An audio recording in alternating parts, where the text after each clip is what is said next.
Hiya, and welcome back to No More Future, the game that teaches us that furry visual novel characters are not relatable in any way, shape, or form. I'm totally not salty about that. Anyways, let's just hop right in. Remember from last time, we're close to the end of this build, so who knows. You exit the building with fevered steps and find yourself once again in the busy, colorful streets down below. Jasper didn't wait for you in the elevator like you thought he would, instead preferring to take the long and laborious way down, also known as the stairs by most. He probably needed a moment or two to himself, you reason. And truth be told, so do you. God, what is wrong with my life all of a sudden? Where did all these weirdos even come from? Between Jasper's, Bradbury's, and even Mary's bullshit, I'm starting to lose my fucking mind. This is definitely not what you signed up for when you chose to become a synthetic, that's for sure. And yet, it doesn't seem as though this madness is going to end anytime soon. What the hell's even going on anymore? All that talk about Pandora owning everything and how it's too big to fail, and the consequences should it actually fall have completely short-circuited your brain. Alright, that pun was unintentional. Still, what are you meant to make of any of this? Why did Bradbury steer the conversation in that direction? Why does it feel like he wanted you to realize what you did? And why did Jasper even... There you are. Let me adjust my microphone real quick. There we go. A familiar Drake suddenly walks up to you from behind, an annoyed look on his snout. Why didn't you wait for me in front of the exit? What do you mean, why didn't I wait? What do you think I've been... Only now do you realize you've actually walked a fair distance away from where you thought you were, while lost in your own thoughts. You almost turned a corner, too. It's a miracle Jasper even managed to catch up to you at all, judging from his worked-up breathing. Oh. Never mind. Sorry about that. The dragon doesn't accept your apology outright, and instead allows himself a breather by sitting down on a nearby bench, clearly exhausted.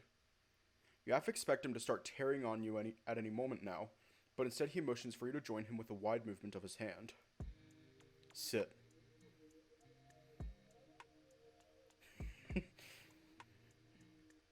His gaze appears stern, yet it could just be he's tired. It's hard to tell when it comes to this guy. You hesitantly rest your behind on the steely seat beneath you, leaving as much room between you and the Drake as you can. This is awkward. Jasper appears lost in contemplation, or maybe he passed away with his eyes open. Who knows? You're not sure whether you're supposed to join him in quiet meditation, or try and break the silence somehow. Both options seem wrong to you, and yet, I needed some time to myself. Unexpectedly, the dragon speaks up all of a sudden. That's why I took the stairs. I assumed you'd have wanted to stay away from me while in such a state. Ah, so he's once again trying to pretend as though you're a real person. Very cool of him. Not all that effective after his distasteful performance at the restaurant, though.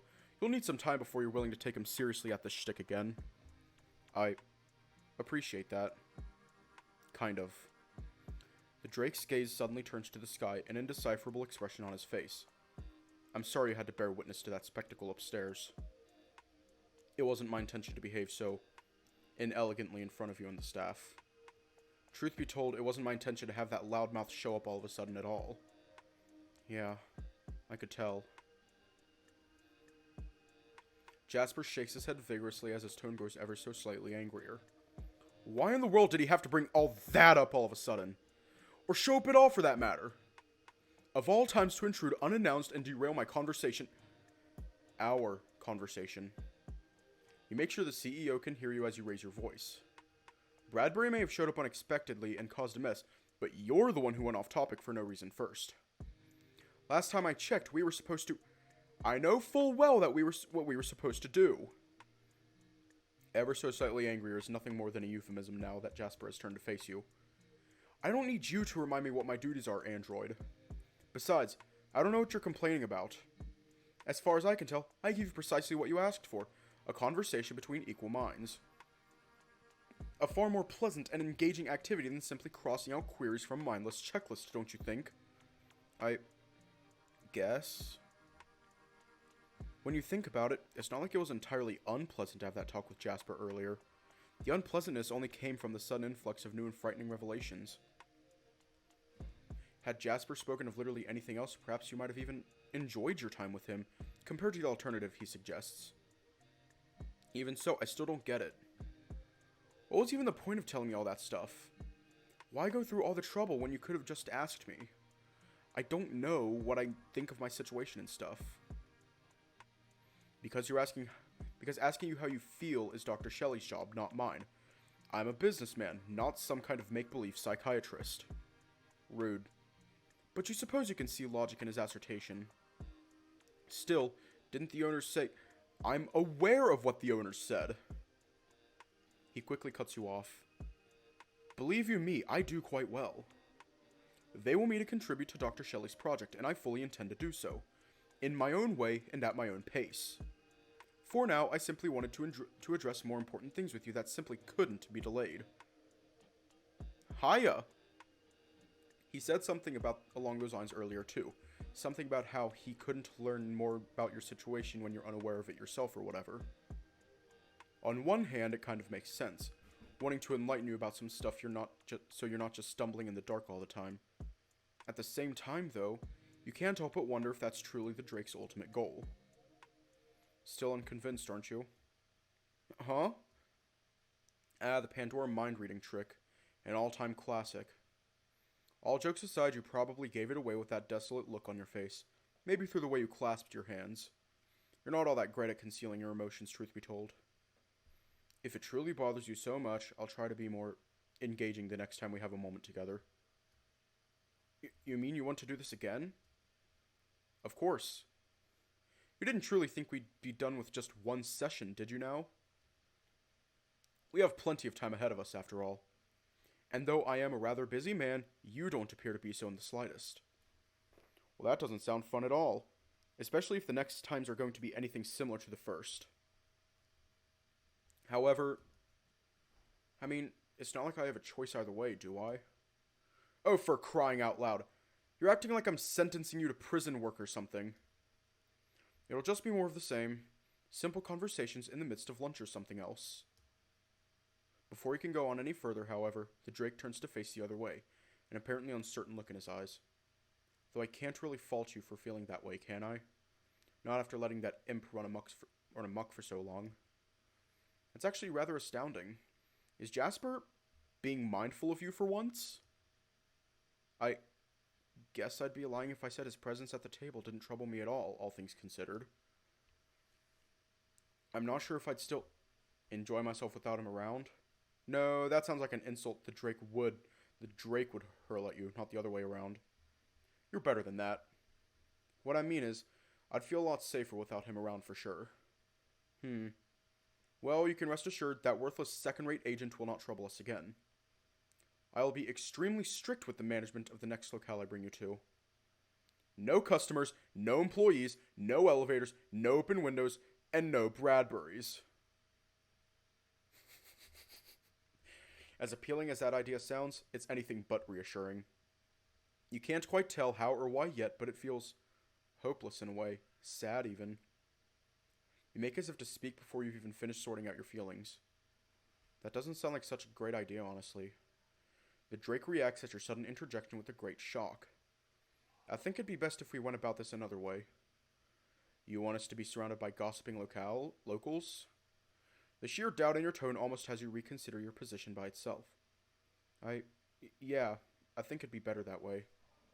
And what would that accomplish exactly? I thought you'd prefer being alone while we go about our business.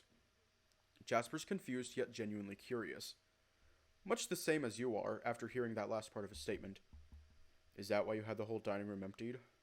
To accommodate me? Ugh, please. Make no mistake, Android. I did it to accommodate us. The less people are around, the less opportunities for pests to show up, like nagging customers or nosy journalists. And yet, you're pretty sure he only asked that of the restaurant after confirming you'd be coming along. It doesn't sound like something he would have done otherwise. You're probably reading too much into this, but no, you're definitely reading too much into this. Well, I just got to thinking. Both times I met him, Bradbury approached me in a secluded environment. Your observation is quick to get the gears in Jasper's head turning, but he allows you to finish before voicing his thoughts. The first time he showed up, it was in the middle of my apartment. Now he showed up in what was essentially a ghost restaurant. I think it's because he only wants to interrogate me in private, or at least somewhere without many eyes on him. I see what you mean. Then what do you suggest? Well, it's not a perfect plan, but maybe he won't show up if we surround ourselves with other people. A man like him would stand out amidst the crowd after all, and I don't think he'd like that very much. It might be a long shot, and it's bound to bring a whole slew of problems in its stead. But if there's any chance of getting rid of that jackass following you around everywhere, you'll happily take it. But there's more to it than that. You reckon you've had enough of hiding yourself from the world by now? Avoiding public transport unless absolutely necessary, avoiding journalists whenever they show up, and now dining in empty restaurants? This isn't how you're supposed to be living your life. Not alone, not afraid. Assuming this is even the time to be worrying about things like these after the end of the world discussion you just had. Well, your plan does rely on a rather big assumption, alright. Jasper's voice swiftly brings your mind back to his plane of reality, almost making you forget about everything you just wondered about. But I'm willing to take the risk, if you insist. I'll be sure to schedule our next appointment somewhere far more lively, and hope things turn out better this way. Your musings are interrupted by the sound of a car pulling over near the two of you, and one you recognize at that. Well, there's my ride. Ah well. It was alright to dine with you, Isaac. Sans the end, obviously. Now, if you'll excuse me... Hold on! You're not thinking of leaving without me, are you? Of course. Frankly, we've spent more than enough time together for one day for my tastes. I don't intend to sour my perception of you or vice versa by extending that time any further. I'm sure you share my thoughts on the matter. Oh, hell no! You're just looking for an excuse to ditch me. Unfortunately, your accusations fall on deaf ears, mostly because you don't have the guts to voice them out loud. Besides, I'm sure you'll be able to make it back to your place on your own. You hardly need me in that regard. The Drake spares no further words as he enters his vehicle, yet you have your doubts. Especially as a familiar crowd of people appears out of a nearby corner. There it is! The Synthetic! Mr. Synthetic, could you answer a few questions, please? It'll only take a moment of your time. A swarm of journalists mixed with common people encroaches on your position, mics and smartphones at the ready. The sight is becoming more and more familiar with each passing day. You know you said you didn't want to run from the news any longer just a few minutes ago, but who are you kidding? This is not the time to be dealing with these people. Not after everything you've been through in the last 30 minutes. You make as if to book it out of here, but a stern hand coming from within the limousine pinches your trousers. I changed my mind. Get in. You mean... Alright. You hardly need convincing to step into the car and close the door behind you, right as the relentless reporters reach your location. They keep shouting questions and prompts at you from outside as the vehicle returns to the road and speeds away, their pleas going unanswered for one more day. Inside the car, you turn to face the CEO turned savior. Thanks. I mean it. Don't thank me yet. I only did this to stop you from blathering about what happened at the restaurant to the reporters. You need to go to the train station to get to your place, correct? I'll deliver you there personally, then you'll be on your own. Now leave me be. I could use some peace and quiet right now. Charming as usual indeed. Yet more thoughtful and charitable than you give him credit for, evidently. Thanks. Your second round of apologies elicits an annoyed sigh from the Drake, and he turns his gaze to avoid yours once more, suddenly looking rather uncomfortable. Feeling a little dejected, you take some time to reflect on your time with Jasper so far. You're still not sure what to think of this Drake, but you feel like you're slowly getting a better idea each day. He's still overtly hostile toward you, more so than he's not, but he seems willing to improve provided you show him adequate reasons to do so, much like you are. Here's hoping that attitude is not just for show. The trip to the train station is just as slow and tedious as the one to the restaurant from earlier. The streets are a little less packed than they used to be a few hours ago, yet they're still quite time-consuming to navigate. The perks of living in a bustling metropolis, you suppose. Jasper's temporary silence allows you some time to look outside and enjoy your colorful surroundings in relative peace. The gaudy shopping districts soon fade out into housing neighborhoods which are just as lively as their inner city relatives.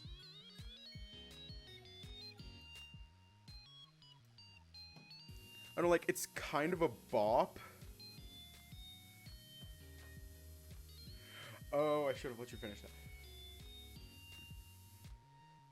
Perhaps a bit too lively if the Drake's endless sighting at queues of cars before you or anything to go by. Eventually, a peculiar melody breaks the silence in the car, emanating from within the reptile's pockets. Jasper reaches for the source and after some fiddling around, eventually pulls out a small phone. He opens it and presses it close to his right ear. What are you... The furious shouting coming from the other end of the device is so loud that it startles even you, and you're sitting on the other end of the vehicle. It takes a while for the Drake to recover from the sheer shock of that rambunctious voice, but he somehow manages to pull himself together eventually. For crying out loud, quiet down already! I can hear you just fine! Yet more shouting from the other end of the call. Kind of sounds like a woman's voice, if you're not mistaken. And you only know of one lady who wouldn't be afraid of yelling at the dragon before you like that. If only you'd let me answer your bloody questions! The voice pipes down just a tad, finally allowing Jasper a breather. The android is fine. He's with me right now. I decided to bring him to the train station by car so he can head home safely. His expression turns from annoyed to even more annoyed in an instant. What do you mean, why am I doing this? Isn't the answer as clear as day? After some more arguing, he eventually lets out a defeated sigh. You two really are idiots. Catch. With a speedy motion, the Drake throws the phone in your direction almost angrily. Though it's traveling faster than the car, you somehow manage to catch it before it can hit you square in the face. Probably courtesy of your synthetic reflexes or whatever Mary was going on about the other day. You deal with her. Good lord, what a fucking child. Regardless of your opinions on the Drake's temper tantrum, you do as you're asked and try to raise the phone to your ear, hoping that you'll fare better than your companion over there just did. Hello? Finally! Took him long enough! Mary's voice still comes off as somewhat aggressive, but much more relieved now that she's speaking with you. Well, how did it go? Are you alright? Yeah, I'm fine. Why? Were you worried? No shit I was! I thought you'd be finished an hour ago at least. You take a brief moment to stare at your inner clock, prompted by Mary's apprehension. It looks like it's just about 3 o'clock. Pretty late indeed. Sorry about that. Stuff happened and all. Stuff happened? The doubt in Mary's voice is almost palpable. What did happen exactly? You're not sure how you're meant to answer that question right now. Especially with Jasper right in front of you. Hey, aren't you being a tad too forward right now? I mean, I literally died not even 3 weeks ago, for heaven's sake. It's not like it gets much worse than that, you know. A morbid joke for sure, but it's just what you need to crack the Siamese up. Alright, point taken. I'm glad I could convince you. But for real, I'm fine, alright? I mean, I just had lunch. You don't need to act so distressed. I know. I was only joking. Well, partly anyway. The feline's tone shifts dramatically downward as she tries to explain herself. I did leave you all alone with Jasper for a while after all, and we both know how he can be, well, all of the time. Probably not my smartest move after the grilling he gave us in front of the owners. Yeah, I can sort of see the truth in that. After a brief pause, Mary addresses you once again, dead serious. I'm sorry. I shouldn't have done that. I'm still trying to sort my brain out and stuff. That stupid deadline those wheelchair riders came up with really messes with my schedule. But I shouldn't have forgotten about your feelings in the midst of all that. At the end of the day, you're still in my care and I should have fought harder for you. You have to work hard not to laugh at the last statement, in spite of how much it warms your heart. Jeez, you're making it sound like you dropped me in a bottomless pit or something. I said I'm fine, remember? I know you're busy and all, and you can't take care of everything at once all the time. It's okay if you had bigger priorities this time. Plus, we literally just ate together. What else do you think might have happened? Okay, that last part might have been pushing it a bit too far, truth be told. You're still debating whether to keep what transpired to yourself or share it with your friends. It doesn't sound like a decision you should make lightly, in view of everything you've learned. Even if this does kind of make you just as guilty of hiding things as Mary is. But the Siamese deserves a taste of her own medicine at any rate, or so you believe. Worst case scenario, should you decide to be convinced to tell her the truth later, you can always blame your silence on the Drake. Well, alright then. I'll take your word for it. Mary interrupts her musings at the most opportune time, seemingly willing to believe everything you've told her so far. Again, sorry for nagging you like this. You know how I am when it comes to that overgrown lizard. Yeah, you don't need to tell me. Though, now that I think about it, if you wanted to speak with me anyway, what was the point of calling Jasper? Your query seems to draw the attention of the dragon himself, who leans forward in his seat as if to try and listen into the conversation. Well, I wouldn't have had an opportunity to yell at him if I did that, would I? It takes all your strength to not laugh out loud at that joke, but somehow you succeed. It does look as though Jasper overheard that, since he quickly slumps back in his seat as if nothing happened. He looks irked for sure, but not as much as he would have had he actually caught all that. Can't speak. Anyway, what's this about you going back to the train station? Mary once again catches your attention with a well-placed question. Well, despite everything going more or less smoothly, I'm still feeling quite drained from everything. I just thought I'd head home early and take the rest of the day off. Good thinking. Honestly, that sounds like the best course of action. Yeah, besides, the only thing we needed to do together was get rid of that taser in my tail, right? You give a carefree glance in Jasper's direction. He's currently staring out the window, apparently unbothered by your conversation. But looks can be deceiving, as you know quite well yourself. We can always do that the next time I come over. I'm sure he won't mind, provided you don't do anything reckless with it. The Drake gives you a quiet warning while he gazes outside, confirming your suspicions. Well, alright then. Sounds like a plan. We really gotta meet up again one of these days. Losing that opportunity to dine out together really sucks. Sadly, it doesn't seem like we can do that today. Like I said, dumb deadlines, annoying wrenches in my plans. Plus that whole warehouse affair from yesterday that I've yet to figure out. Oh right. You were supposed to go to Chicago and learn more about some stolen synthetic bodies, right? How did that whole thing go, if I may ask? I just realized I forgot to ask earlier. Don't worry about it. We were taking care of other things anyway. Plus, there's not a lot worth mentioning anyway. A bunch of bodies got stolen by unknowns or whatever. 5 to be exact. Not that big of a deal, honestly. Of course she'd say that. How is it not that big of a deal when you had 5 empty synthetics stolen from you exactly? Only now do you realize Jasper's turned his gaze to meet yours, seemingly displeased. Now that you think about it, you've been hogging his phone for quite a while now. He might be expecting you to give it back, now that you've placated Mary's anger. Actually, can I get a rain check on that? I think Jasper wants his phone back. Ugh, of course he does. The big baby. Alright, no problem.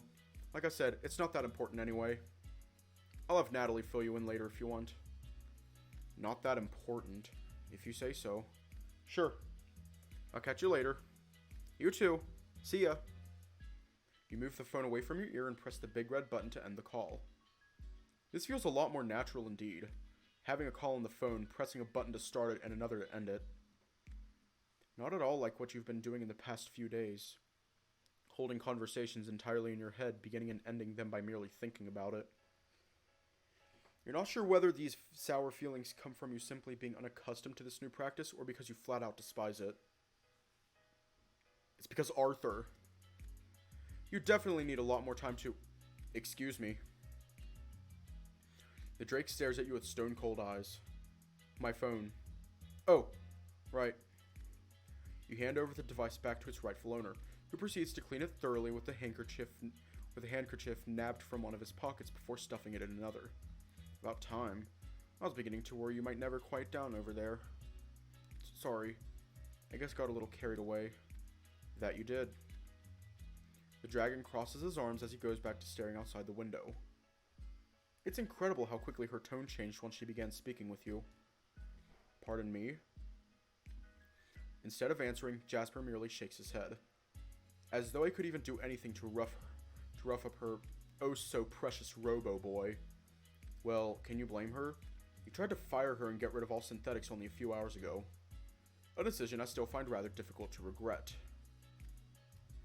Now it's your turn to slump back in your seat, thoroughly drained by this exchange. Talking with Jasper still feels like climbing a mountain made of eggshells. Sometimes it's fun, but most of the time it's just exhausting.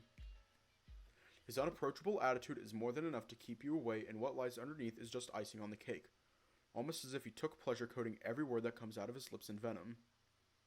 Albeit not always. Robo-boy. The dragon raises an eyebrow at you. What? Nothing. I just noticed something. You didn't call me a thing for once. You even used my preferred. Right before you can finish your explanation, you stumble onto yet another realization. You've always used my preferred pronouns, haven't you? Jasper's eyes squint so much they're practically not even visible anymore. Are you serious right now? What does that have to do with anything? It doesn't. I just appreciate it is all. Almost everyone I've met since I left Pandora always referred to me as an it. Even the owners did that earlier, and they're the ones funding the whole project. So I guess I'm just relieved, I guess, that I don't have to deal with that one around you. Jasper immediately shakes his head at your kind words, covering his face with his hand to try to hide what appears to be his shame. Please, I refer to you the way I do because it's convenient. Nothing else. It's the same reason why we give gendered pronouns to AIs. The English language isn't designed around calling other people it. And though some people can somehow cope with it, I don't. And besides, just because I call my personal AI assistant Hippolyta doesn't mean people. Again, the face the Drake makes as you cheerily interrupt him is priceless. You called me a people just now, didn't you? Your question is followed by an audible groan. If you don't drop this nonsensical discussion right now, I swear I'm going to kill you. Which would only be possible if I were For fuck's sake, shut up! Jasper's angry shouting, potent enough to shake the whole car in its wake, is your sign to return to your quiet cackling in the corner of your vehicle.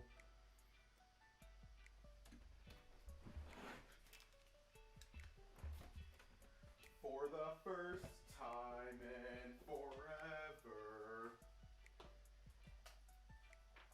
an ooh popped up on screen. Can I find a page for the first time in forever? I don't know the words to this song. You know it's totally crazy. Can I get a pencil? You know, it's totally crazy to think we'd see that face for the first time in forever. Well, really just 2 days.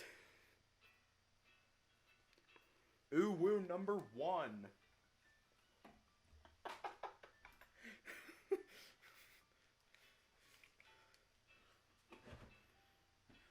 Hi, welcome to No More Future, the game that teaches us that I can break into song at any moment.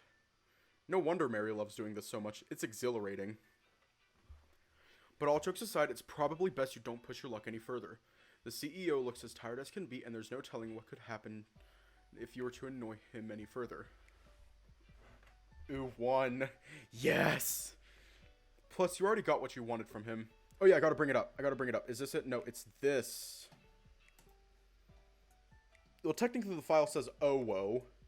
Yeah, that's right, I go through the game files. But no, technically the file says oh whoa, but we're gonna just count it as an ooh woo. Plus, you already got what you wanted from him. A moral victory, a nice argument he might ponder over, and the knowledge that he's not 100% an asshole. Only like 95%. You eventually reach the train station, much to the Drake's relief. He practically kicks you out of the vehicle as you descend, glad that your time together for the day is at an end. He then quickly wishes you farewell as he closes the door behind him. You don't even have time to bid him the same before he's gone. Well, you can't say you don't deserve it after that last exchange between you two. Still totally worth it, though. Oh god, I'm out of breath. With the green Drake out of your mind for the time being, you make your way inside of the main building where a train awaits to bring you home. Or will, give or take a few minutes. tried to book a ticket on your own while you were with Jasper, using the skills Natalie taught you the other day. Only to find out that Mary had already bought one for you. It was nice of her. One more thing you ought to thank her for next time you meet her face to face. Before tearing her a new one for hiding all that stuff about Pandora from you. No, don't yell at Mary. Actually, yeah, maybe do yell at Mary, but I don't know. She'd probably laugh. But this isn't the right time to think about stuff like that. You'll have to wait until you're on the train to properly unwind from everything that happened. Assuming Bradbury or some other jerk doesn't show up once again to make your day more miserable. More alert than ever, you make your way to the platform closest to the entrance, where your ride already eagerly awaits you. Well, eagerly might be a tad much given the looks the passengers are already giving you as you approach. You make sure to avoid meeting anyone's gaze as you step closer, scanning the train to find the most empty carriage to get into. Normally, you wouldn't deliberately shun company this way, but right now, you really need a moment or two to yourself to think everything through. However, just as you're about to step in... Was that Daphne? It had to have been. You don't know of many other humans without noses who fit the description. Well, you don't know any, really. Last you checked, she was looking for a replacement for her gaming console. She must have found one by now and is probably heading back home. You ponder whether you should try and catch up to her. On one hand, you could probably use the familiar company, but then again, you literally just said you'd rather stay alone. Besides, would she even want you to join her after the way things ended between you two earlier?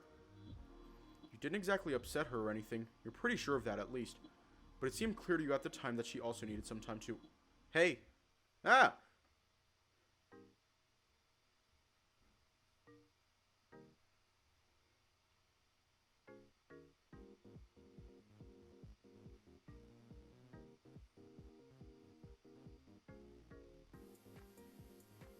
Hi, and welcome to No More Future, the game that teaches us that Natalie is good at giving people heart attacks. A friendly-looking Labrador suddenly appears behind you, scaring you half to death. Stop scaring me like that! Upon hearing you shouting, Natalie almost freezes in place. No way! I did it again? I was trying so hard to approach her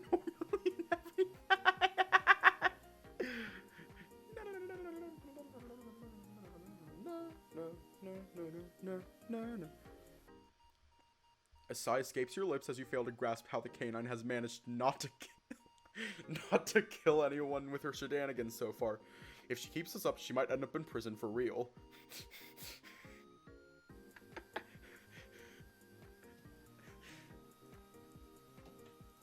Natalie, the Labrador who casually gives people heart attacks.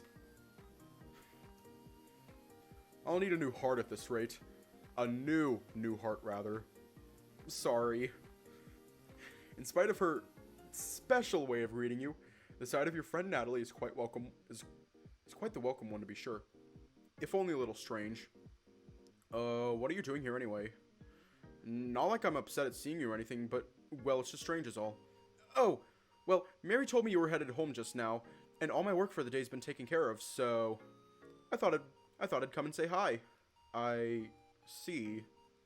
You feel like you should be glad that she took time out of her day to surprise you like this. But for some reason, that isn't the case. Maybe it's because you're still drained from the day's events and simply don't feel ready to smile before your friend just yet. But something tells you that this isn't true either. When was that again? When did she tell you I was going to the train station? Your question seems to stun the dog for just a moment, but she quickly regains her calm as she answers. Just now, actually. About 5 minutes ago, to be exact. Why? Her answer confirms your suspicions. Because 5 minutes ago was literally when I got off the phone with her. Pandora HQ is about 30 minutes away from here. How did you even get here that fast? Unless Pandora's managed to invent teleportation in the 2 hours you were away for, Natalie's presence here is practically impossible. Maybe she has an ability of some kind. But she never gave you any indication that she did before, and you reckon you'd have realized sooner if that were the case. Perhaps you're merely overthinking this. Natalie seems to think so, at least. Hey, you might be cybernetic and all, but don't underestimate this Labrador. I'm way faster than you think. Faster than a car? Nat's ability is giving people heart attacks. Hey, you try waking up late for an exam. Without knowing where it's even taking place. In a college you keep getting lost in. Your friend's expression seems to considerably sour as she recounts her school years to you, but she manages to end her sentence with a faint smile. I'm resourceful like that. Yeah. Resourceful. Right.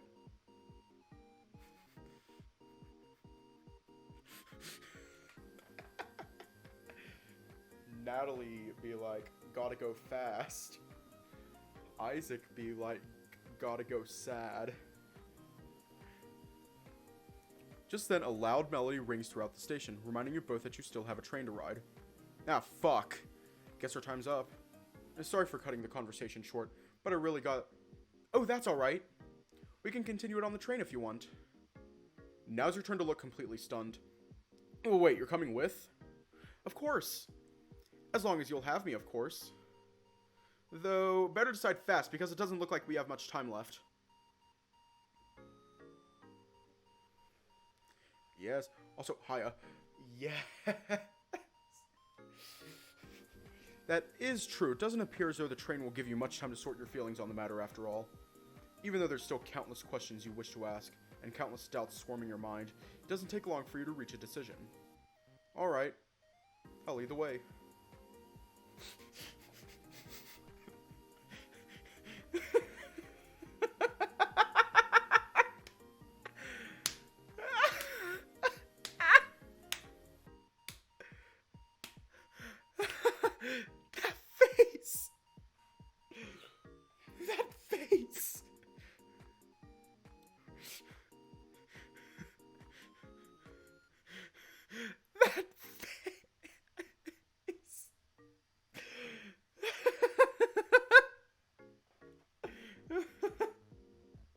Just this face.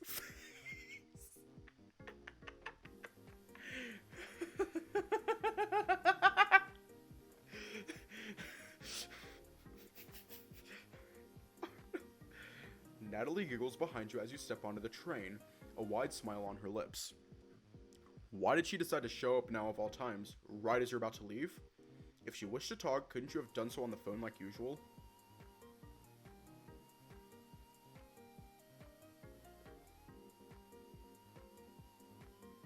I've never watched Doctor Who either. Never even saw clips either. And why do you feel so strange all of a sudden instead of relieved? It doesn't take long for the two of you to find some seats to rest on, right next to each other, surrounded by other passengers. Some of them begin to flee to other carriages as soon as they see you approaching. Others pull up their phones and try to pretend as though they aren't scared half to death. You try your best to ignore their suspicious gazes and periodic glances as you turn to look at your canine friend. Yeah. Woo! Right on time. It's always a race against the clock when we're together, huh?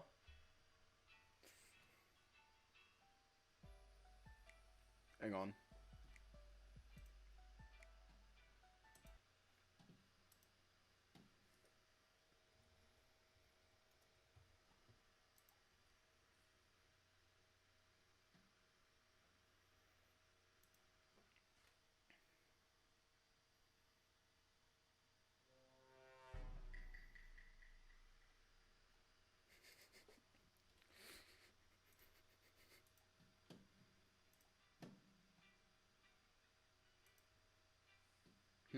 What do you mean?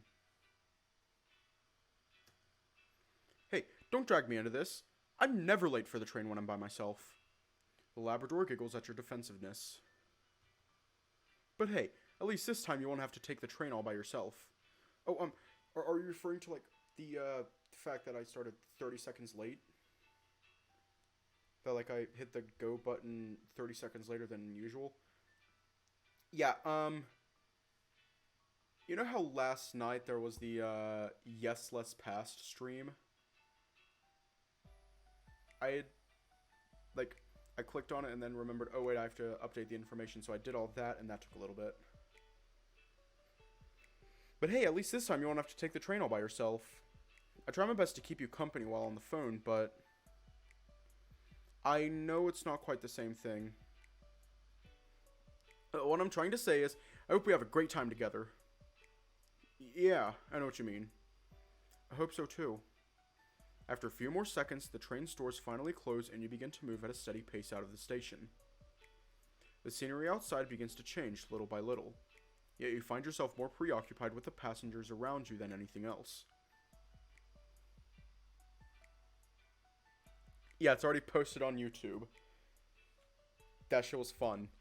Yes, Let's Pass was fun to read. The surprise, curiosity, and fear that you can find in their eyes before they hastily hide them from you mirror your current feelings quite well. You thought you'd be able to clear your head while journeying home, but instead you feel more stressed than ever. Almost as if... Isaac? Natalie's hand touches your shoulder, an apprehensive look on her face. Are you okay? You don't look so well.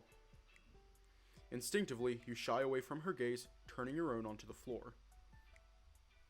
Even though Natalie's your friend, you don't feel like opening up to her right now. Or anyone for that matter. No, all you want right this moment is a large sofa to let yourself crumble over and a warm pillow to cry yourself to sleep onto. But the more she looks at you with those big, caring eyes of hers, the harder it becomes to keep everything bottled in like you...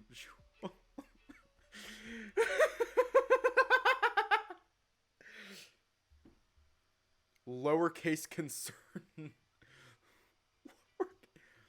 No, I'm not okay. I haven't been okay in quite a long while. It was hard enough to say that much. Painful, too. And yet the Labrador, as if oblivious to all that, pushes you onwards to continue. What's wrong? Did something happen while you were out with Jasper? It's complicated. Natalie can see your sins.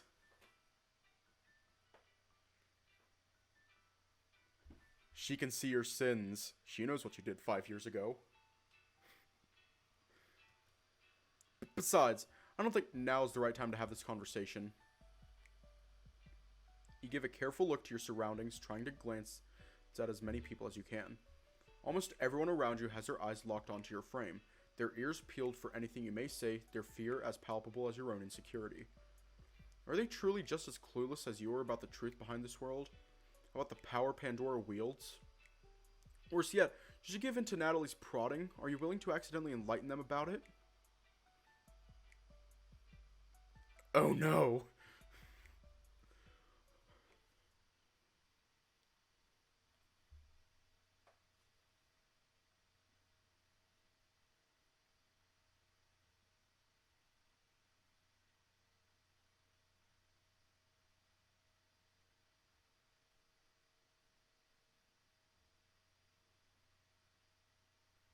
Somehow this is even scarier than Jasper. Just then, as if finally alert to everything that's troubling you, you see Natalie stand up from her seat, a determined look on her face. She tugs at the collar resting on top of her sweater, as if begging it for courage, before facing the curious crowd with a raging fire in her eyes. Well? Are you going to stare for much longer? If all you guys want is to listen in on a private conversation, there are plenty of things I could tell you all personally. The Labrador speaks in a tone you're unaccustomed to. It's cold, almost manly, and quite a lot different from the way she sounded previously. She saw that you looked her up on Rule 34. Nah.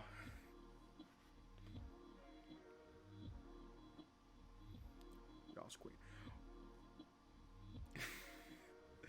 She is... just... Hang on. Let me try and, like, drop my voice. Like, drop it. And then, let's see if I can do this. When she got mad with Mary back when the two of you first met, it almost seemed like a performance. Like she was trying too hard to sound angry with her friend. This sounds way closer to the real deal. And it's clearly effective, too. It doesn't take long for the rest of the passengers to clumsily vacate the carriage like panicking kids running away from a monster. Or maybe more like annoyed people who don't have the patience to deal with a very, very angry pooch. It's kind of hard to tell. Oh god, I actually want to try it. I actually want to try that with like a deep voice. If all you guys want is to listen on a private conversation, there are plenty of things I can tell you all personally. Yeah, that sounded awful. That sounded awful. Once the carriage is finally empty, Natalie immediately collapses on her seat, a conflicted look on both her face and your own. You don't know what to say. But why did you do that? You ask, yet she doesn't answer. You didn't have to scream at them like that. Is everything okay? Now it's your turn to ask that, even if you really shouldn't. Me? I'm fine, I swear. So she says, yet her voice is a whirlwind of emotion, half stuck between the almost arrogant tone she employed just now and her usual cheerful disposition. You're not sure how you feel about the Labrador's performance, or why she felt the need to go through with it for that matter. You're hoping she can answer these questions for you instead, and after a brief sigh, the Labrador tries to do just that. It's just that the other time... She turns to stare at you, her muzzle having to bend upwards to face yours, emphasizing the apologetic look on her face. The other time when we took the train together, well, kind of together, you seemed upset at how everyone left all of a sudden when you arrived. I didn't say anything back then, but I could tell.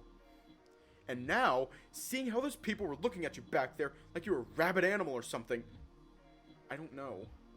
I got upset. I got really upset. It made me realize how you must feel every day of your life now that you're synthetic. She hesitates to speak further, but your silence eventually encourages her to continue. I'm sorry. I shouldn't have scared them off. Now that they were almost letting you be in peace. When I saw that look in your eyes and imagined the way you must be feeling right now, I felt like I had no choice. I don't want you to look like that. I don't want you to feel that way. I want to help.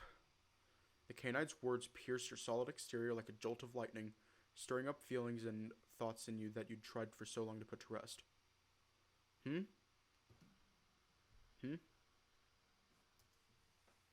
A warm sensation begins to overtake you, slowly overpowering the coldness that has taken hold of you ever since...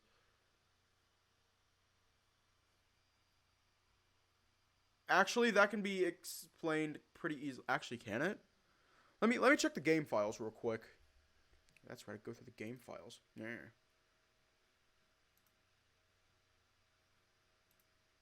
Hang on. NMF.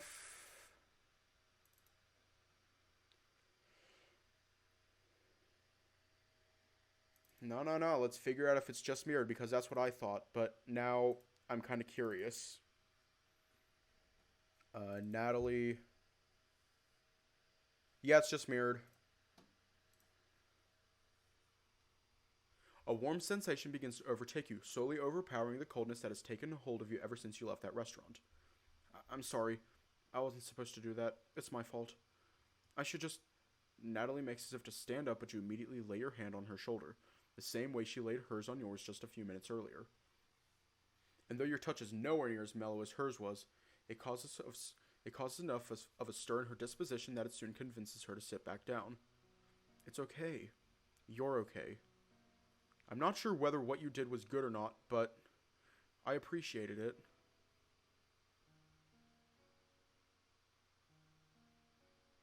At least you think so. What?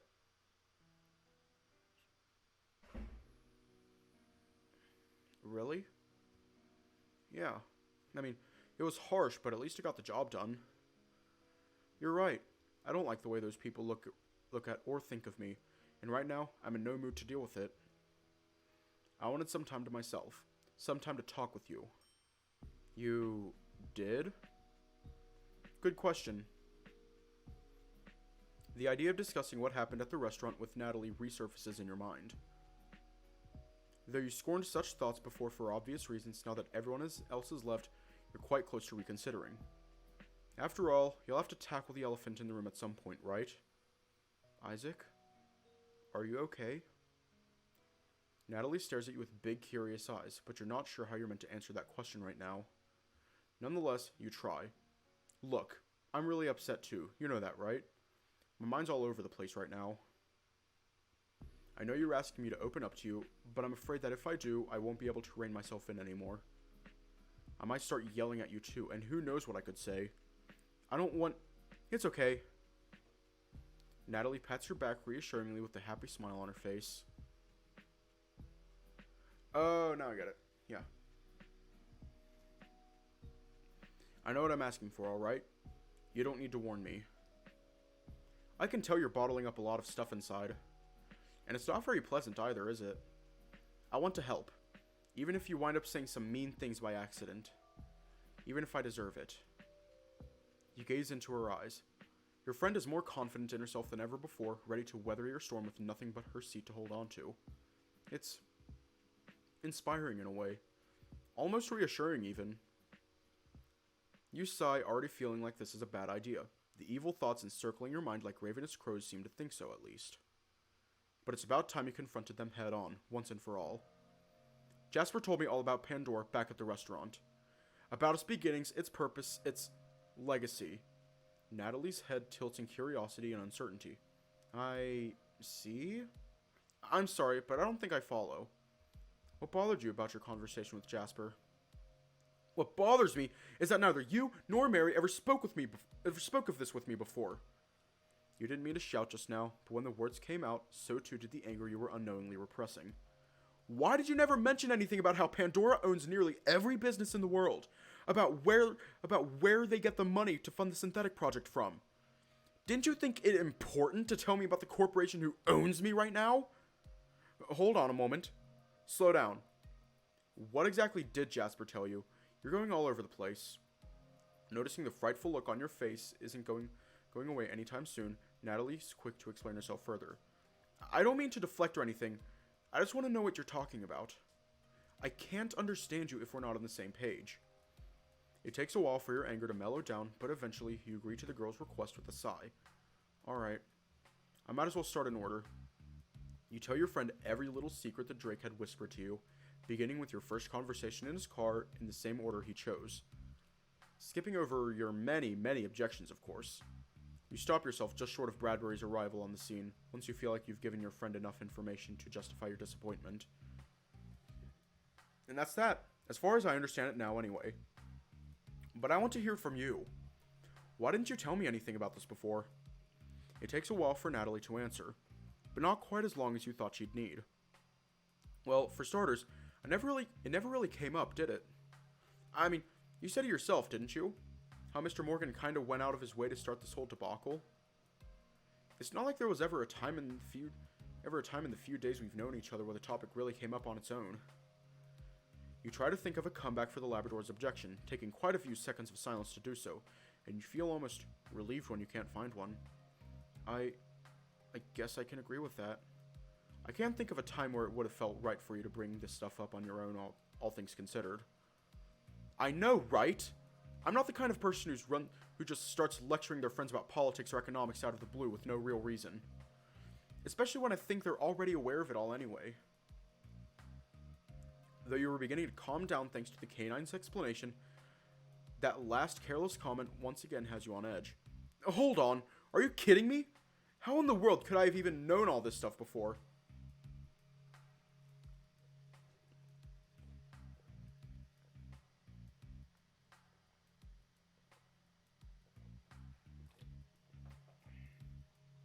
Hydration.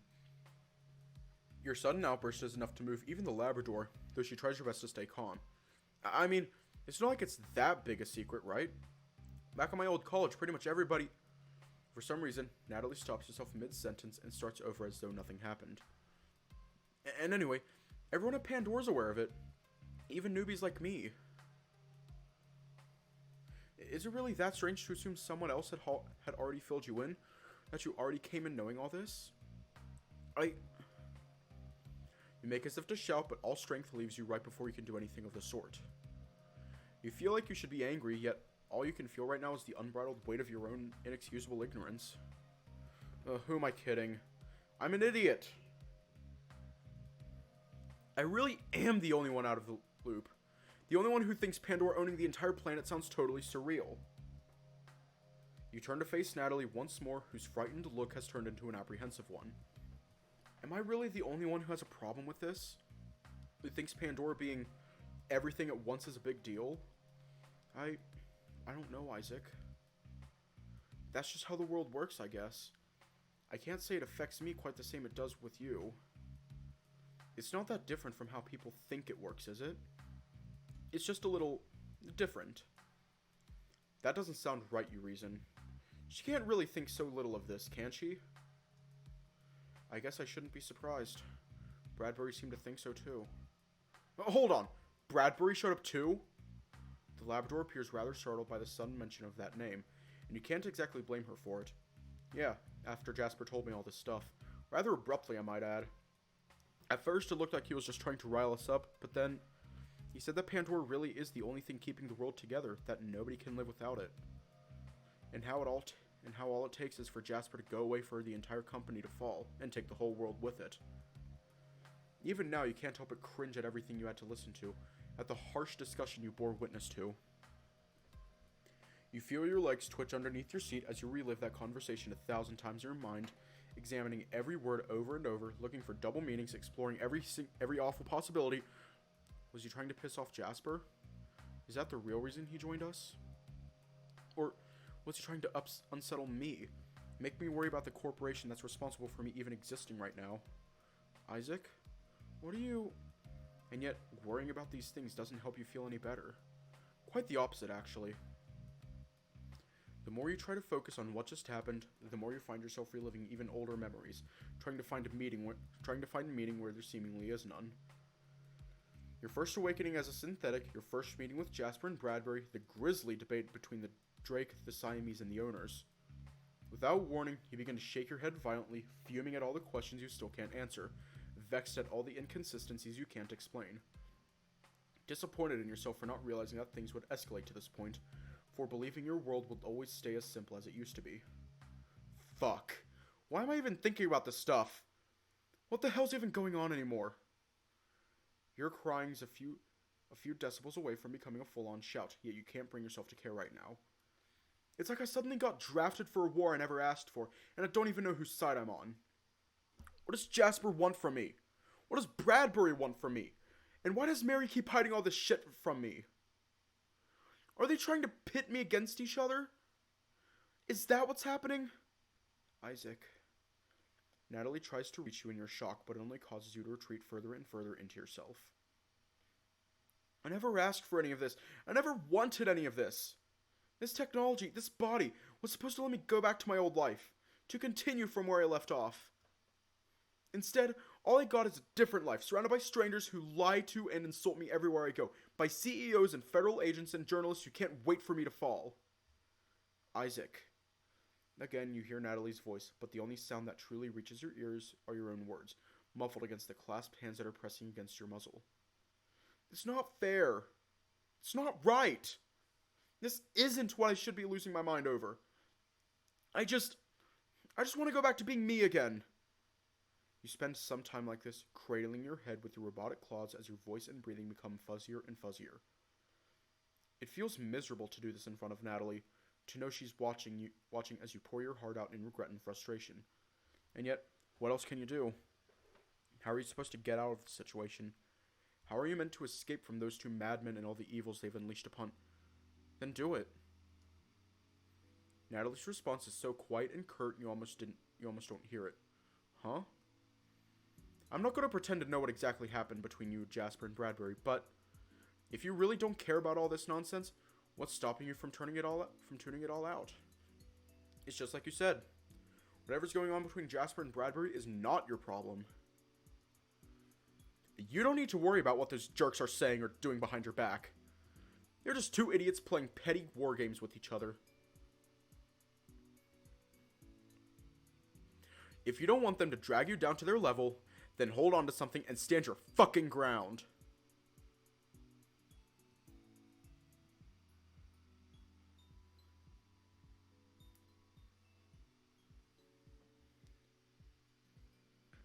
Oh my god, Natalie, I'm so proud of you. I'm so proud of you, Natalie. You said fuck. I'm so proud of you. It's strange. Aside from before, when she started shouting at those people, you've never heard her speak so solemnly before. So determinedly. It's uncharacteristic of her for sure. And yet, in spite of how brusque they are, her words somehow reach you better than empty apologies or kind-hearted suggestions ever could. But they're nothing, Isaac. Nothing but trouble that you never asked for. You weren't born to be their tool or their trophy or their soldier. You were born to be yourself. This isn't your battle, Isaac. This isn't your problem. You turn to face your friend once again, an unsure look on your face. If you could still cry, your face would be bathed in tears. Are you sure about that? Absolutely. You said it best yourself. You joined this project because you wanted to be with your family again. Because you wanted to be yourself again. And you can still do that. You should still do that. You can forget about those two asshats anytime you wish and go back to doing what you want to do. What you should be doing. Does Natalie truly mean what she says? She's not wrong, is she? No, of course she's not. In fact, she's more right than ever. You've given too much credit to those two losers. Two losers who never shut up about about how worthless and miserable you are, no less.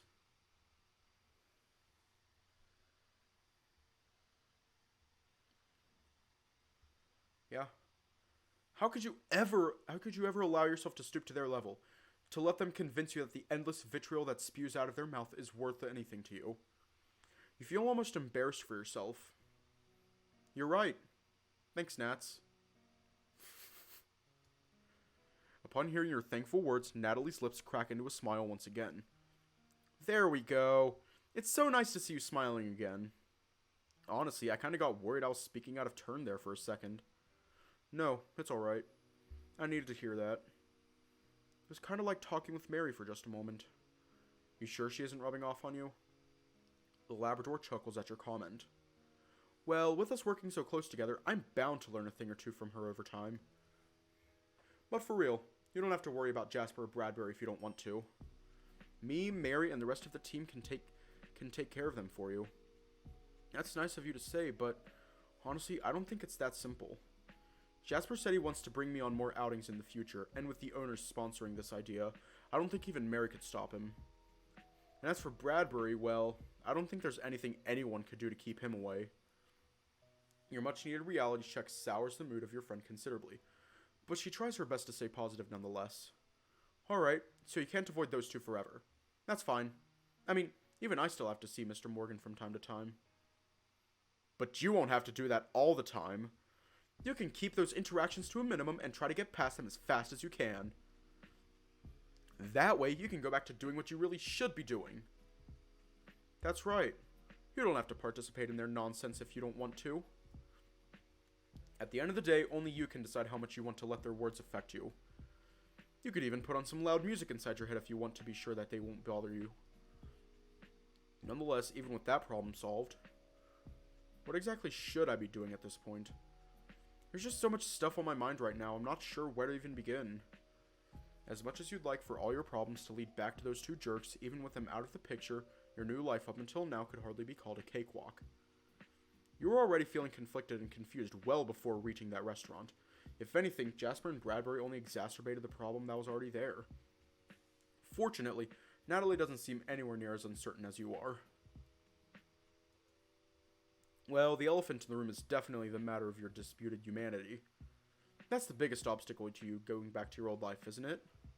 But we're already taking care of it at the labs, step by step. And you might be tired of hearing this by now, but the best thing you can do to help us out in that regard is just trying to go back to your said life. And it sounds like you've got your work cut out for you in that regard, doesn't it? Yeah. I guess I do. I still have a family to track down, old friends to reconnect with. But am I really in the right state of mind to pursue all that, broken and disoriented as I am? You're not broken, you're just tired. I don't think anyone could blame you for that, after everything you went through. But you were doing a great job these last few days. At least, that I could see. You just gotta shove all that nonsense from earlier to the back of your mind and go back to kicking ass out there. It's easy for her to say. You still have some doubts of your own. I don't know. Sometimes I feel like I'm getting in over my head on some stuff. With my family, for example. Sure, George is still happy to see me. What about the others? Forgetting about his parents for a moment, what about my other aunt and uncle? What about my mom? Are they also hiding from me? Do they want nothing to do with me anymore? Should I even go look for them? It seems as though everyone but your cousin has abandoned you already. Left you for dead, even knowing you might yet live.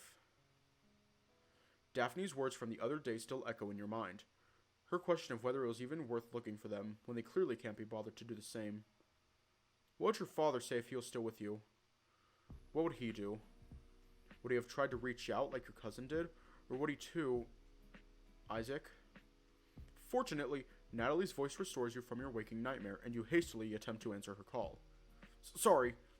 Got a little carried away there. It's alright. You don't need to apologize. After flashing you a brief smile in solidarity, Natalie goes back to her more serious tone from earlier. Honestly, I don't think I can answer those questions for you, Isaac. You're the only one who can tackle this matter one way or another. You sigh in defeat at the plainness of her voice, so calm yet so painful to listen to. Yeah, I guess I'm just scared is all. Scared of their reactions, scared of their rejection. Scared of them accepting me only to realize too late that not even I know if I really am who I claim to be. I mean, I haven't even told George about that. What's he gonna say once he finds out that the android he cried over could be nothing more than an illusion? And worse yet, what's he gonna do? You desperately try to avoid conjuring any awful answers in your mind, afraid to even consider the possibility. Meanwhile, Natalie emits a quiet sigh of her own, a conflicted but mostly hopeful look on her face. I guess you'll have to find out when it naturally comes up. Or when you're ready to tell him. As much as I believe in your humanity, Isaac, you're right to believe that this isn't something you should be keeping from him. He should learn the risks, the same way you did. After some more time spent calming yourself down, you eventually agree to the Labrador's points. Yeah, you're right about that. I hope I won't forget, or worse yet, chicken out at the last moment. I'm sure you'll be fine. You'll both be fine. I have faith in you, Isaac. That's a pleasant thought, at least. Even if fleeting and not nearly enough to compensate you for all the dread you feel. Noticing the uncertain look on your face, Natalie tries to divert your attention away from this bittersweet topic. What about your friend Nem? He also seemed pretty happy to reconnect with you. Yeah, he was. We had a great time yesterday at his place. But then again, I forgot to tell him about my predicament also.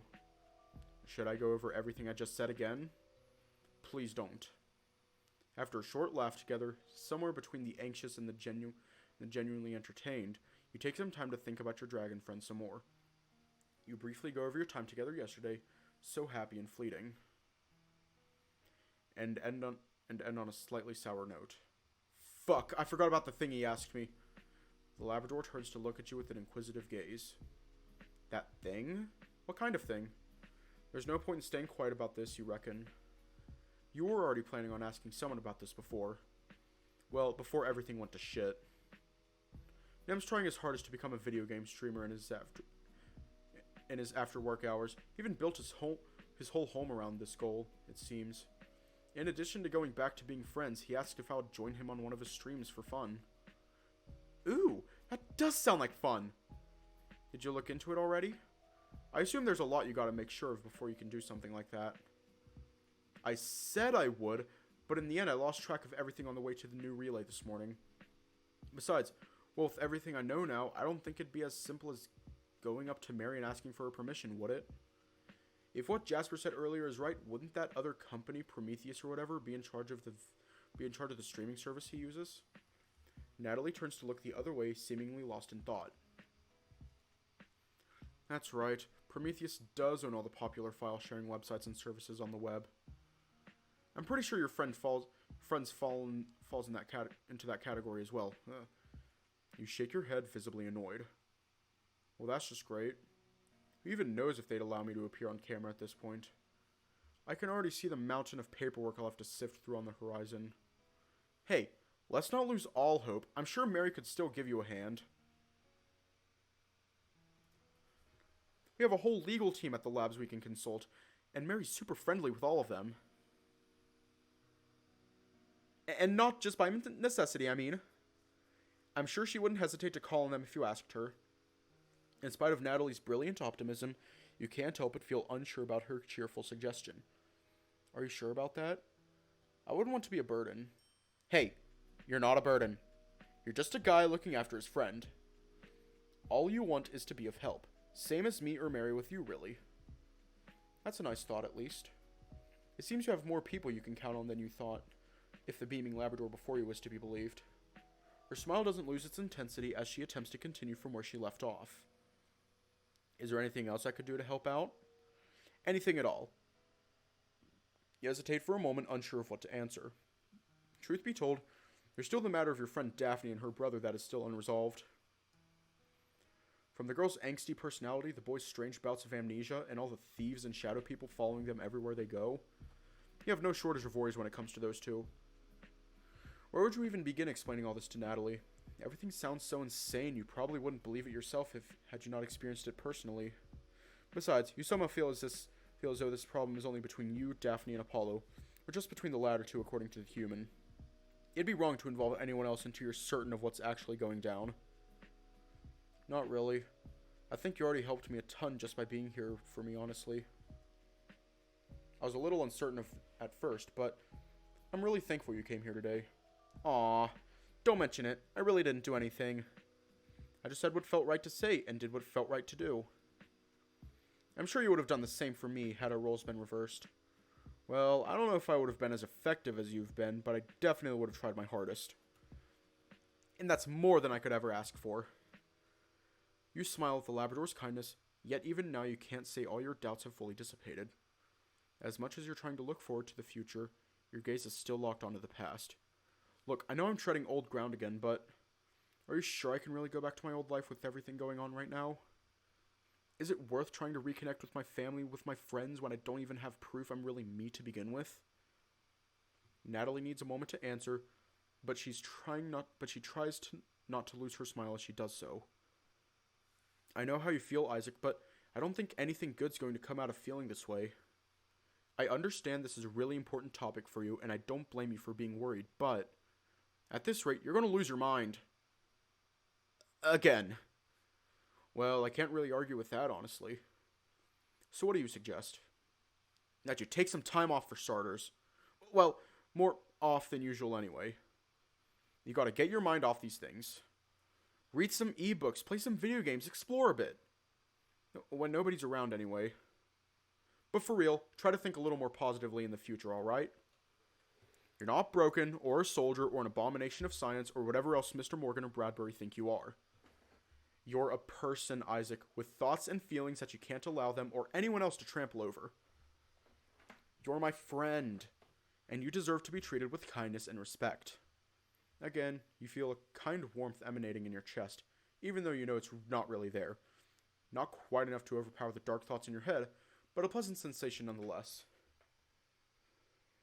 Even though you still have a lot to think about, you try your best not to let it affect you as you reply to your friend. Thank you, Natalie. I don't know what I'd do without you. Oh, you do just fine, I'm sure. I'm just trying to help out where I can is all. Well, I appreciate it. Even if it feels like all you've done so far is be my personal therapist. Hey, that's part of the job too. And honestly, it's not like there's a lot else I could be doing right now. My original assignment was to help you adapt to your synthetic body, but it looks like you're more or less there already. There are a few things we haven't gone over yet, but I'm sure we'll find the time to do so one of these. Final destination, Bloomberg City. Arrival estimated in 2 minutes. Days. The canine has to do double take as she hears the train's AI speak over the intercom, its vibrant yet cold tone reminding the two of you that your time together has come to an end. Well, that's unfortunate. I was hoping we could hang out a little more than we did. Wait, you're not coming? Unfortunately, no. I still got some stuff to do at home, and I'd need to go back to New Relay eventually anyway. I just wanted to spend some time with you in person for once in a while. Try to make your day a little brighter. Instead, we ended up talking about what was important. You stop your friend mid-sentence, not wanting to see her self-deprecate the way you did earlier. You helped me out when I needed you most, and I'm really thankful for that. Who cares if we couldn't chat about other stuff? We'll have more time to hang out and have fun in the future, won't we? Yeah, that's right. I'm sure we'll have other opportunities to spend some time together. I still need to bring you to that amusement park downtown. And, oh, we never went to that pizza place together. Yeah, things kind of got in the way of that. But it's fine. We've got all the time in the world to get that sorted out. Well, at least I do. The Labrador chuckles at your slightly morbid joke, a bright smile on her face as the train begins to slow down in preparation for arrival. It's a promise. I'll hit you up as soon as I get a moment to spare. Stay frosty, alright, Isaac? You too, Nats. As you step out of the train into the radiant building beyond, you're greeted by the same colorful crowds as you're used to. The same city, the same people, the same emotions, yet for once, they're not at the top of your mind right now. After taking some steps forward, you turn around and smile at your canine friend, smiling and waving at you from within the train as she bids you off. You're quite fortunate to have people like her by your side, helping you make sense of everything that's happening around you. Helping you feel less alone, less stranded in a strange world. And though your head was a maelstrom of queries and emotions but a few minutes ago, the raging seas have since calmed down, and you can even afford a smile. Natalie's right, you reckon. Whatever Jasper and Bradbury were talking about earlier has nothing to do with you. You shouldn't worry about what those two madmen have to say. You have your own life, your own needs, your own problems. And it's about time you started giving them the attention and care they deserved.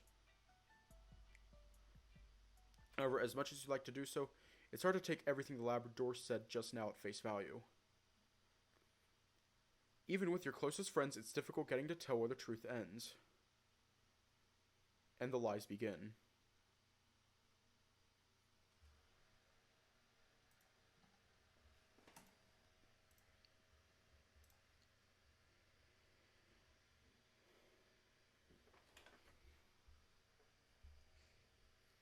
Entering the library. Okay. Welcome back. I've been expecting you. That look on your face. Do you recall us meeting before?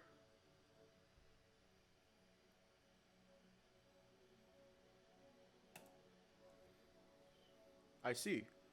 Very well. Allow me to introduce myself. I am Renee, the owner and custodian of this library. I live here in this place, hidden in a small corner of the universe, imperceptible and unreachable to most.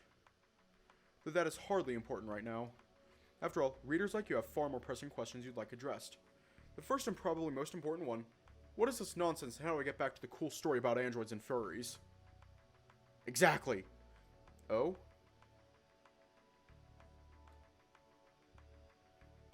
Oh, why the surprised face? Of course I know about that story. In this library, that novel is merely one of many carefully curated works.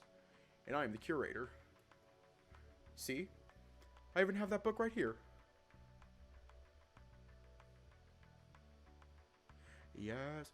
It looks so tiny right now, but not quite as tiny as it used to be. Now, onto your actual question. I'm afraid that you've reached the end of the story for now. Undoubtedly, more will be written in the future. Of which there is no more of. Yes, I know that joke very well. For now, however, this is as far as you can go. The pages from here on are all blank. See? At least to you. That said, I'm quite aware that some of you don't react well when that happens. Always wishing for more, more, more. Can't say I blame you, really. I always long for more myself. Hence why I decided to whisk you away to this place. To give you that little bit more you so desperately craved, as well as a chance to unwind before you finally have to put down this visual novel for the time being. A little unconventional, or so I've been told, but unconventional is the birthplace of interesting. Now that we've gone over that, let me guess. Your biggest worry right now is how this little side story is going to impact the main plot of No More Future, is it not? Don't be afraid. What we speak of here has no bearing whatsoever on that world. This is an entirely separate plane of existence with no ties to any other of any kind. What happens here may as well not happen at all as far as Isaac's story is concerned. I suppose that makes it optional, as they say. If this conversation bores you or you simply don't care, you'll be glad to know that this won't hamper your future reads of NMF as a result. We won't be discussing spoilers that are paramount to your enjoyment of the novel. This place merely exists to give people a chance to wind down and relax, not have them sweating from excitement. Yeah. This isn't to say we can't have any fun conversations in the future, of course. In fact, I was hoping we could have one right after this brief explanation. All I'm saying, really, is that we don't need to have these talks if you don't want to. You can simply follow the regular story and quit as soon as I show up. I'm perfectly fine with that myself. Though, this does remind me. You did heed that warning when you first came in, right? The one cautioning you against saving past the end of build signpost? I hope you did for your sake. This place's time flow isn't the same as the novel you've read so far, you see, whereas the contents of that story will remain more or less the same every time you go through it, barring the latest developments, of course, Our conversations will likely be unique. Most of them, in fact, will only exist for a month or so before being replaced by a new one the following update.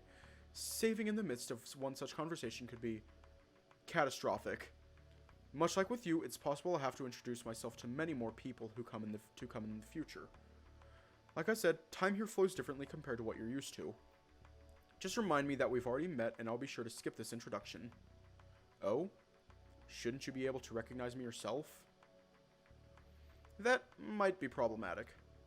Save for a general recognition of your presence and the occasional stray thought that wanders in the darkness, you don't exactly exist. Not in the conventional meaning of the word, at least. But I digress. Since you're still here, I might as well get on with what I was going to tell you earlier. I know you have many questions now, questions that you hope will be answered in the future, maybe ones that you fear will never be answered at all. Fear not, I can provide you with the answers that you seek. When possible, at least. Nobody likes spoilers, after all. It's a perfect opportunity for you to learn things you might have never learned otherwise. For better or worse. At least that's what was supposed to happen. So it would seem as though the first act of Isaac's story has drawn to a close. For now, at least. Knowing the writer, I'm sure it won't take long for him to rework everything again and again and again, endlessly meddling with his story and characters in his search for perfection. Then again, I can't exactly blame him. I used to do very similar things not that long ago. But that's all in the past, and not the kind of past I wanted to talk about today. On that note, are you enjoying your time reading this novel, dear reader? I truly hope so. It would be a shame if all the effort that the writer and his team put into it were to go to waste. Not like it wouldn't be his fault were that to be the case. He's the one who wrote it, after all. Isn't that funny how novels work? You read them for pleasure but end up leaving with much more than that once you're done with them. Some find comfort in their favorite characters' tales, others strengthen their purpose. Whereas some, such as the writer himself, often seek ideas. Lots and lots and lots of ideas. NMF would have never been born had the writer never discovered furry visual novels to begin with. It was through playing other people's stories that he eventually convinced himself to try his hand at one himself. He'd been searching for quite a while, you know, for a medium through which his own brand of art could shine, I mean. As much fun as he used to have writing fan fictions, they didn't exactly pay the bills or anything. Not to mention it's wildly known that furries can't read. That was a joke. I hope you're laughing. Ha. Either way, visual novels simply seemed like a great idea at the time. People would read the story just as much as they'd marvel at the art, and maybe he'd finally get some readers again. Plus, I hear in Japan and other places they often make anime adaptations of popular visual novels. That's as good as a road to success as any. At least, that's what I gleaned from what few thoughts of his occasionally swirl my way. I cannot actually tell if his logic is sound or anything. Either way, I'm sure some of you readers are in a similar boat as he was, eager to start their journey into the world of FVNs and maybe even earn a few pennies along the way as well. But I must warn you, the road is harsher than it may seem at first glance. The mistakes you could make as a result of ignorance, overconfidence, and sheer stupidity are far too many to list. I could hardly mention a few of them off the top of my head. So I compiled an actual list of mistakes the writer made to act as a reference. I'm sure he won't mind if I share a few of them with you. In fact, since I'm about to do it, he probably wants me to. I'm such a nice person, revealing all these embarrassing facts on his behalf. But in all seriousness, let's see. First things first, selling off main character slots in your novel too early. Did you know Nemerin and Yume are not narrative to NMF's world? Or not native to NMF's world. They actually belong to other people. The former got a spot in the game's main cast through a hefty donation before the main story had even been finalized, whereas the latter was added later for other reasons. Of course, having to include two characters in your game that don't really fit the kind of vibe of your story is a tall order, especially when you don't even know what your story is going to be about. Alright, that was an exaggeration. But still, it took plenty of brainstorming to find a solution to this conundrum. Lots of scrapped story ideas for what role Nem would play and where you may fit in that. But in the end, everything worked out. A good writer can find a solution to every storytelling problem, improvise, and overcome even when there is seemingly no hope. But I'd argue a better writer would not have to resort to this skill in the first place. Don't sell out main character slots to others, even if you think you can manage the task. Then let's see, coming up with too many gimmicks. This one's probably self-explanatory. Sometimes you're so wrapped up in coming up with something extra you forget everything about the actual content you're making. Did you know there were plans to make an in-game glossary at some point? Something to explain all the fancy terms like abilities or the shift and all that jazz. It would have been written from Isaac's perspective, and it would have offered some insights into NMF's world and the way he perceived it. It probably would have been a lot of fun to read, but also a pain to write, code, and implement. Not to mention, there was no way to guarantee anyone would use it. Worse yet, what if someone didn't and ended up not understanding anything within the plot as a result? At the end of the day, these kinds of plot points are better left for the main story to tackle. Having a glossary kind of takes away from the joy of discovering everything as you get deeper and deeper into the story. It's the same reason why the writer had to remove player choices from the game. He probably preferred all his readers play through the same version of his story for the sake of consistency. And again, that's another thing you try to do, but ended up regretting later. That's what happens when you don't know what you're doing, I suppose. When you don't have a coherent vision for what your game should feel like, or worse yet, let yourself be confined by what everyone else did before you. Which, to be fair, is probably a result of the game being conceived and released within a 4-month window. So when you, dear readers, write your own stories, be sure to think really hard about what you want and don't want in your game to be.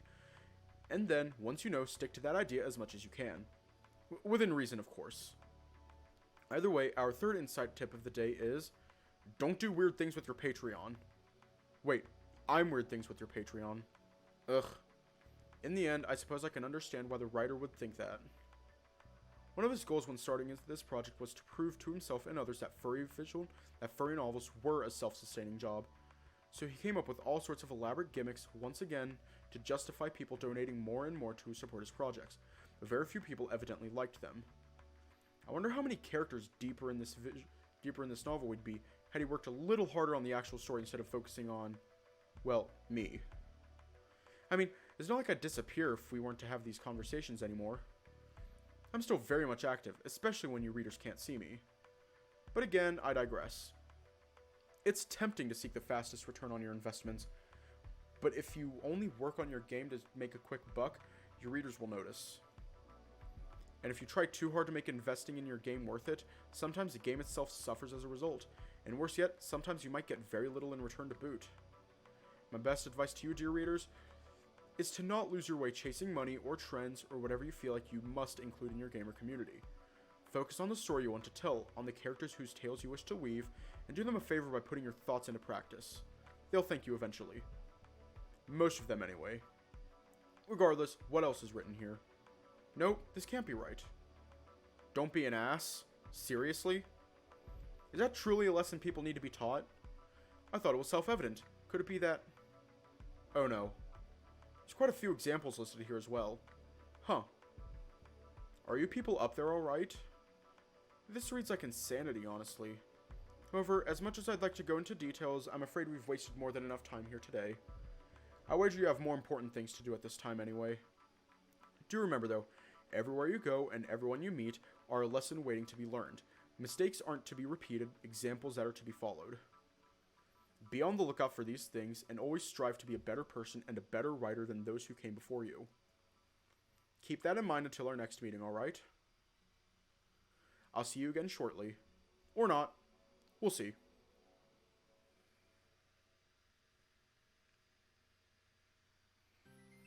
And that was everything and no more future so far. If you've seen previous streams, then you already know what's about to happen. You already know exactly what's about to happen. Let me just get everything set up real quick. I just gotta get everything set up.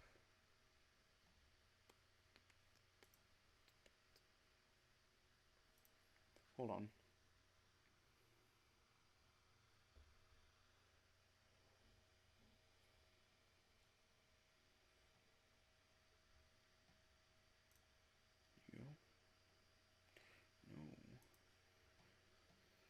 Anyways, yeah, y'all should already know what's up.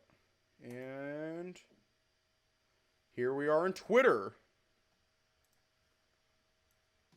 Okay, so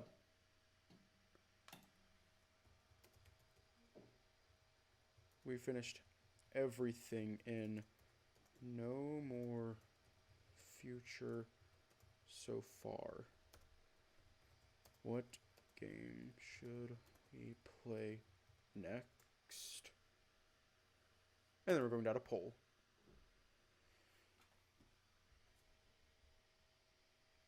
Okay, so I'm going to add the human heart, tennis aces. After class.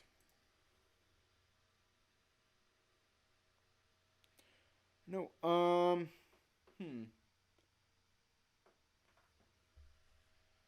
what should the fourth option be?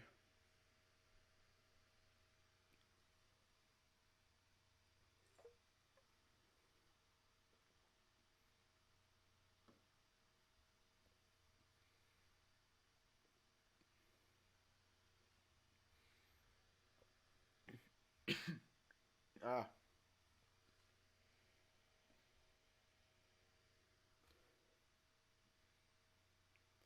Actually, I might have one.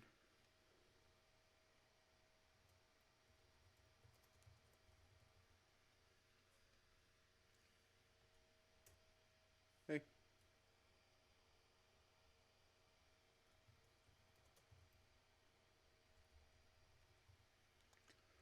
Okay. And I'll set the day to 0.